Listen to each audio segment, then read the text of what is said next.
नाज़रीन, मोदी फिर बढ़ के मार रहा है। बढ़ के मारने से पहले मोदी साहब, हमारे पास सुल्तान राई भी थे, मुस्तफा कुरैशी भी थे, और अब जो तुम्हें जनरल आसिम मुनीर ने जवाब दिया है, बढ़ के मारना बंद करो, हकीकत का सामना करो और मुज़ाकरात शुरू करो। इसी में तुम्हारी बचत है। वो ऐसे ही नहीं पाकिस्तान में वो ट्रकों के पीछे लिखा होता है ना छेड़ मलंगा नू, और तुमने पाकिस्तान को छेड़ा और पाकिस्तान के मलंग फिर जुर्रत से फिजा में बुलंद हुए और तुम्हें तहस नहस करके रख दिया। लिहाजा इन चक्रों से बाहर निकलो। दूसरी बात है, इंडिया के साथ सीज फायर, पाकिस्तान के अंदर सियासी सीज फायर की बात हो रही है, और ये मौका सियासी सीज फायर का किसने गवाया? पीटीआई ने गवा दिया है मेरा ख्याल। इस वाले से सहेल वराइज साहब ने भी बड़ी डिटेल से एक कॉलम लिखा है। फिर Junaid Akbar chairman PAC public accounts committee से मुस्तफी हो गए। उमर अयूब बनेंगे या नवीद कमर बनेंगे? पीपल्स पार्टी के नवीद कमर, ये मैं आपको बताऊंगा इसकी डिटेल क्या है। बिस्मिल्लाह नाज़रीन, मैं हूँ तारिक स्मैर, डेली मुमताज डिजिटल के साथ। सबसे पहले मैं आता हूँ नाज़रीन,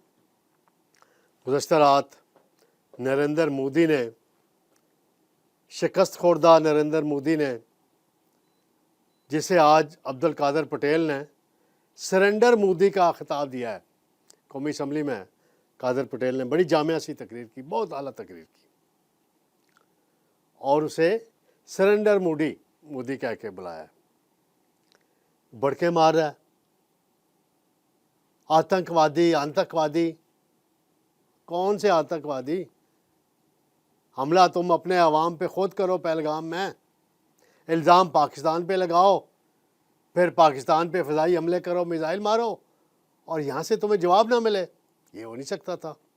जवाब मिला तो फिर क्या कुछ नहीं हुआ, उस दुनिया देख चुकी है, पूरी दुनिया मान रही है, और तुम कह रहे हो हम जीते। तुम कहाँ जीते हो भाई? कहाँ से जीते हो? जीते होते तो ट्रंप के पाँव में जाके पड़े हो, हमें बचाओ, हमें जनरल आसिम मुनीर से, पाकिस्तान से बचाओ। किसने चीखें मारी? वाइट हाउस में, ओवल ऑफिस में जाके टेलीफोन किसने किए? मोदी ने किए, जयशंकर ने किए। ऐसी बातें नहीं करें। आज हमारे दफ्तर खारजा ने भी जवाब दे दिया है कि मोदी ने जो इश्ताल अंगेज़ बातें की हैं, बयानात दिए हैं, इनका कोई जवाब नहीं बनता। आए न्यूट्रल मुकाम पे मुज़ाकरात शुरू करें। मसला कश्मीर हाईलाइट हो गया, फिर मसला कश्मीर पे बात करें, सिंध ताश मुआहिदा बहाल करें, और फिर उस पर कोई अगर बात होनी है वो देखा जाएगा। दहशतगर्दी जो आप बलूचिस्तान के अंदर करा रहे हो, केपी के अंदर कराते हो अफगानिस्तान के थ्रू, उसको बंद करो, उस पर बात करनी है हमने। कश्मीरियों की आज़ादी की जंग उस वक्त तक जारी रहेगी जब तक उन्हें आज़ादी नहीं मिलती। तुम गासिब हो, तुमने कब्जा किया हुआ है मकबूजा कश्मीर पे, और तुम पीओ की पाकिस्तान के आज़ाद कश्मीर की बात करते हो। वो हमारे मुजाहिदीन ने आज़ाद कराया था 1947 में, और तुम्हें मार भगाया था, और फिर तुम्हारा इंडिया खुद, नेहरू खुद, गांधी खुद गया था यूनाइटेड नेशन में, जैसे तुम अभी गए हो, पाँव पड़े हो ट्रंप के। लिहाजा इन बातों में उलझने का अब कोई फ़ायदा नहीं है। और ये वो एक वीडियो भी बड़ी वायरल है, पाकिस्तान ने हमला कर दिया। पाकिस्तान ने हमला उस वक्त किया जब तुमने हदूद क्रॉस की, और फिर ऐसा हमला किया हमारे शाहीनों ने। वो कामरान साहब हैं, फैसलाबाद वाले कामरान मसीह, वो उसके जो वीडियोस वायरल हुई हैं पायलट की, माशाल्लाह उसको सलूट मारती है पूरी कौम। और ये चीज़ें अब वो मैंने अभी स्टार्ट में ही कहा, वो ट्रकों के पीछे क्या लिखा होता है पाकिस्तान के अंदर, ना छेड़ मलंगा नू। तुमने पाकिस्तान को छेड़ा और फिर मार खाई, शिकस्त खाई। पाकिस्तान में ट्रकों के पीछे फौजी जर्नलों की तस्वीरें भी लगाई जाती हैं। आज देख लें बैनर्स कहाँ कहाँ लहरा रहे हैं, रेड जोन देख लें, पार्लियामेंट हाउस देख लें, इस्लामाबाद, पाकिस्तान की हर शारा देख लें।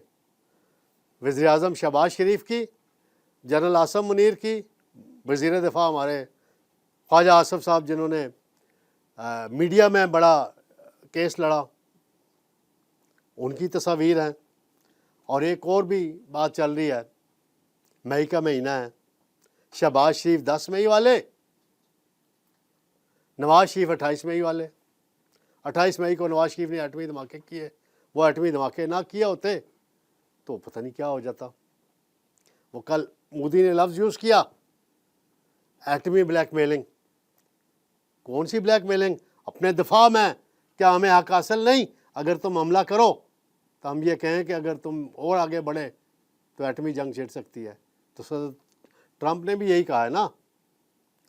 तो लिहाजा इन चीज़ों में अब उलझने की और बहस में आगे बढ़ें, अमन लाएं, खित्ते में अमन हो, गुर्बत ख़त्म करें खित्ते से, और तमाम तनाज़ात मिल बैठ कर हल करें। नाज़रीन, एक और मामला है, तहरीक इंसाफ से रिलेटेड है। जब ये सिलसिला चल रहा था तो तहरीक इंसाफ के चेयरमैन बैरिस्टर गौर बड़े पॉजिटिव आदमी हैं। जिस दिन शहबाज शरीफ साहब ने कौमी असम्बली से ख़िताब करना किया तो पीटीआई की पार्लिमानी पार्टी का एक इजलास हुआ। उसमें एक इकबाल अफरीदी हैं, उनके एमएनए, जो अक्सर उलझते रहते हैं असम्बली में। उन्होंने कहा कि मैं शहबाज शरीफ की तकरीर में इंटरप्ट करूँगा, नारेबाजी करूँगा। तो वो फैसलाबाद से डॉक्टर निसार जट हैं, बड़े जीदार आदमी हैं, पीटीआई के बड़े तगड़े एमएनए हैं, राना सनाउल्लाह को शिकस्त दी है।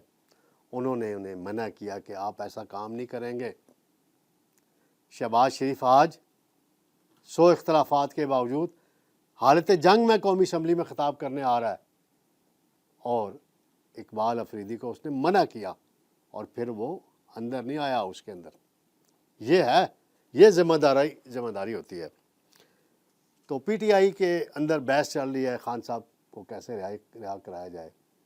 सुहेल वड़ाई साहब ने आज बड़ी डिटेल से लिख दिया है कि इनके कुछ यूट्यूबर्स और कुछ रहनुमा जो हैं वो सबसे बड़ी रुकावट है। ये बड़ा अच्छा मौका था, खुल के बात करते, खुल के फ़ौज की सपोर्ट करते, आएँ बाएँ शाएँ कर करते हैं। फिर पब्लिक अकाउंट्स कमेटी के चेयरमैन के ओहदे के लिए उनसे मैं जुनैद अकबर साहब ने इस्तीफ़ा दे दिया अपना और उसको भेज दिया अपना बैरिस्टर गौर साहब को, वो जेल गए हुए हैं। अब स्पीकर साहब से भी मिले हैं आज वो जुनैद अकबर। तो जो मेरी मालूमात हैं कि हुकूमत ने ये डिसाइड कर लिया है और स्पीकर साहब को कन्वे कर दिया जाएगा कि अगर बाज़ाब्ता तौर पे इस्तीफ़ा आता है जुनैद अकबर का, उसको एक्सेप्ट करें, और उसके बाद उमर अयूब हों या कोई और पीटीआई से उसको चेयरमैन पब्लिक अकाउंट्स कमेटी का ओहदा नहीं दिया जाएगा, और ये ओहदा पीपल्स पार्टी के सैयद नवीद कमर को दिया जाएगा, सीनियर पार्लियामेंटेरियन है। या पीपल्स पार्टी अगर किसी और को नॉमिनेट करती है, खुर्शीद शाह साहब हैं या कोई और शख्सियत है, उनको दिया जाएगा, पीटीआई को नहीं दिया जाएगा। ये मैं वाज़े कर दूँ। शाह महमूद कुरैशी साहब हैं, वो कहते हैं सियासी सीज़ फायर होना चाहिए, संजीदा मुज़ाकरात होने चाहिए। बिल्कुल सही बात है, मैं तो हमेशा ये कहता हूँ। तो शाह साहब, आप अपनी पार्टी के बाज़ रहनुमाओं को फिर समझाएं ना, उनको कहें कि अक्ल का मुजाहरा करें, और ख़ान साहब के भी उल्टे सीधे बयानात का सिलसिला जो है वो भी बंद कराएं।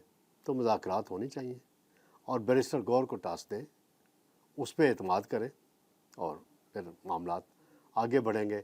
उसके बाद पता चलेगा कि इमरान ख़ान की रिहाई होती है नहीं होती है, क्या पॉसिबिलिटीज़ हैं। इस हवाले से तफसीलात अभी कोई सही तरीके से सही डगर पे नहीं जा रही, मामलात सही डगर पे नहीं जा रहे। तो फ़िलहाल तो मुझे ख़ान साहब की फ़ौरी रिहाई का इम्कान नज़र नहीं आ रहा। तो इंशाअल्लाह नाज़रीन, जल्द आपकी खिदमत में दोबारा हाज़िर होंगे। अल्लाह हाफ़िज़।